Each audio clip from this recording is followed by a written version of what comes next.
Hello everyone, welcome to our channel আমাদের প্রতিদিন। আজকে ছিল বুধবার।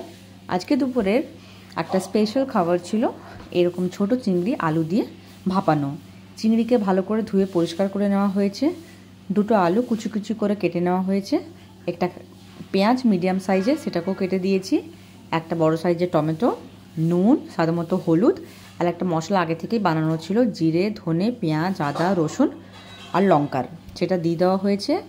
আর ওপর থেকে একটুখানি লঙ্কার পাউডার দিয়েছি কালারের জন্য, আর বেশ কিছুটা সর্ষের তেল দিয়ে ভালোভাবে এটাকে মেখে নিতে হবে। এটা কিন্তু আলাদা করে আর কিছুই না, একটা টিফিন বক্সের মধ্যে এটা মানে ভালোভাবে মেখে নিয়ে জলের মধ্যে এটাকে ভাপাতে দেওয়া হবে। আর আলাদা করে আমি এখানে আর কোনো তেল অ্যাড করিনি আর অন্য কিছু দিইনি। এটা ছিল শাশুড়ি মার বানানো আজকের বুধবারের স্পেশাল খাবার। এখানে জল গরম হয়ে গেছে আর টিফিন বক্সটাও এখানে দিয়ে দিয়েছি। এবার ঢাকা দিয়ে মাঝখানে আমরা তুলেছিলাম, দেখেছিলাম আলুগুলো সেদ্ধ হয়েছে কিনা, কিন্তু যখন চেক করে দেখলাম আলুটা একটুখানি কাঁচা কাঁচা ছিল আর জলটাও বেশি ছিল, তাহলে আবার ওটাকে সেদ্ধ করতে আরেকবার দিয়ে দিয়েছিলাম। পরে যখন ওটাকে নামিয়ে দেখলাম তখন পারফেক্টলি সব কিছু রান্না হয়ে গেছিলো, আলুগুলোও ভালোভাবে সেদ্ধ হয়ে গেছিলো, যে এক্সেস জলটা ছিল সেটাও কিন্তু কমে গেছিলো।